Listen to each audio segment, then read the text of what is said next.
Sir John Fastolf of Caister was the original owner of Blinking Hall, and he owned it from 1380 to 1459. He was a rich man because of the 100 Years' War, and his coat of arms is still displayed in the hall. After Sir John, Blinking Hall became the property of the Boleyn family. It is believed that Sir Thomas's and his wife's children were all born at the hall, and their most famous daughter was Anne Boleyn, second wife of King Henry VIII. Blinking Hall you visit today is built on the ruins of the original building and was designed by Robert Lyminge in 1616. During the Second World War the house was requisitioned, and it served as an officers' mess. Blinking Hall's most famous ghost is Anne Boleyn. She has been seen dressed in white carrying her severed head.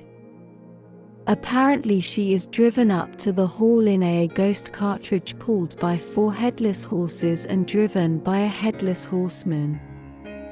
She has also been seen inside the house, gliding along the hallways and into different rooms within the hall. Holy Island used to be called Lindisfarne Island. It is an extremely peaceful place, with a few shops, Lindisfarne Castle and Lindisfarne Priory ruins. The island used to be a place of pilgrimage after the enshrinement of at Cuthbert in 687 AD. The original priory was built by monks in 635 AD and was founded by Street Aidan. Viking raids and Scots pillaging the island forced the monks to leave the island, and it remains uninhabited until the priory was rebuilt by Benedictine monks in 1082. Lindisfarne Castle dates back to the old borderland and the time of religious and political upheaval. From 1550 to 1893 the castle was garrisoned by the government and had 21 cannons. Residents and visitors of the island have seen the ghost of St. Cuthbert wandering the priory ruins and the area around the castle. When there is a full moon or fog, people have even seen him walking across the causeway towards the mainland when the tide is high. People have also seen the ghost of a soldier and a white dog in and around Lindisfarne Castle. Residents say they can hear the ghostly howl of the dog on cold, foggy nights. Sauter Lighthouse first opened in 1871 and was the first lighthouse to use alternating electric current. The lighthouse keepers worked constantly for 117 years, to warn ships to stay clear of the notoriously dangerous rocks below. The National Trust acquired Sauter Lighthouse in 1989, and in spring 2002 the interior was greatly refurbished. Staff and visitors have reported footsteps and doors slamming on their own, shadow figures, full-body apparitions, a strong tobacco smell, items going missing then turning up in a different place, and the constant feeling of being watched. Dunster Castle dates from Norman times and has the reputation of being haunted by many ghosts. The castle's gatehouse dates back to 1420 and would have been part of a barbican entrance which protected the gateway. On the right-hand tower was a pit dungeon where prisoners were thrown and then forgotten. During the early 1700s an excavation of the dungeon unearthed a skeleton of a man. He was 7 feet tall and his wrists and ankles were still chained to the wall. Staff and visitors report full-body apparitions, a mysterious green light, items in the shop that are secure mysteriously fall over. Unopened boxes of stock have been ruined by a brown sticky gunge, a transparent naked foot, male voices in the gallery when nobody was there, footsteps, temperature drops, shadow figures and a lady dressed in grey on the stairs. Ham House is thought to be the National Trust's most haunted location. The house was the life's work of the Duchess of Lauderdale.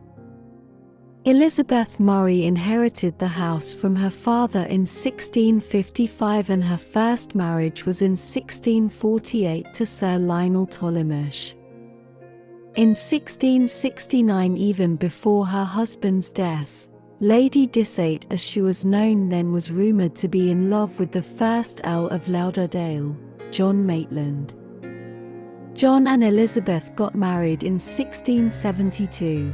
Just 6 weeks after the death of his wife. They were married 10 years before John died of an illness in 1682. The cost of her husband's funeral, which was £5,000, left Elizabeth in financial trouble, and she even tried to sue her brother-in-law for the cost of John's funeral. Elizabeth died in 1698. A paranormal investigation of Ham House concluded that there might be as many as 15 ghosts, including a number of dogs residing in the house. Staff and visitors report cold spots, footsteps, apparitions of a woman, a dog and a man, smell of roses and tobacco, a feeling of dread, and pets are reluctant to enter Ham House. Built in the 1550s, Newark Park sits on the edge of a 12-meter limestone cliff. It was originally built as a Tudor hunting lodge, but in the 1790s it was remodeled by James Wyatt. The house is surrounded by magnificent parkland and woods and has amazing views of the Gloucester County side. People have reported strange sounds, disembodied voices, footsteps, cold spots, the feeling of being watched, rustling of fabric that isn't there, unexplainable lights, and dogs growl at and watch something that isn't there. Quarry Bank Mill and Style Estate is the oldest commercial working mill still operating in Britain. The estate consists of the factory village, which was where the mill workers and their families lived. The apprentice house was built in 1700, and it was where poor children were boarded while they were indentured to the mill. At any one time, approximately 90 children would be living in the house. People have reported a cold spot on the stairs to the attic, an apparition of a woman in the attic, feeling a presence behind them, sense of being watched, an apparition of a woman wandering the top floors, feeling an evil presence in the schoolroom, and a staff member's dog refused to go into the attic. York is considered one of Britain's most haunted cities, and with good reason. There are at least 140 ghosts recorded that haunt various locations around the city. The original treasurer's house was built over the main Roman road leading into York. In 1100, the first treasurer of York, Minister Rodolphus, lived in the house. Unfortunately, in 1137 the house was destroyed in the Great Fire of York, but was rebuilt on the same site, and even parts of previous buildings were incorporated. Over the years, people have reported seeing a Roman army in the cellars. In 1953, a man called Harry was installing central heating in the cellars. While he was working, he suddenly heard the sound of a trumpet, then got the fright of his life. He saw an apparition of a Roman soldier playing a trumpet emerge from a wall. Harry backed into a corner while he watched the soldier march past him, followed by a horse and 20 other Roman soldiers. All he could do was stand and watch as the army marched past him and straight through the opposite wall. As soon as they had disappeared, Harry ran upstairs to talk to the curator. Before Harry could even say anything, the curator said, "By the look of you, you've seen the Romans, haven't you?" The friezing dates back to the Middle Ages and was originally a family home belonging to farmers. Harry Bird bought the inn and was the first publican owner, and in 1848 became its landlord. The building is so old that there is even witches' marks on the hearths by the fireplaces.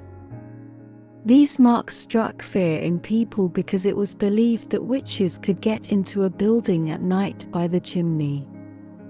The ghost of Lola Taplin, Harry's granddaughter, haunts the inn, reminding guests that this was her home and to treat it with respect. People have reported apparitions in the bar, strange noises, feel a sinister presence, sandwiches lifted into the air before being thrown on the ground, chairs rocking on their own, clocks have inexplainably stopped at 3 p.m., security alarm goes off for no reason at all hours, apparition of a woman in an upstairs window, and lights turning on and off on their own.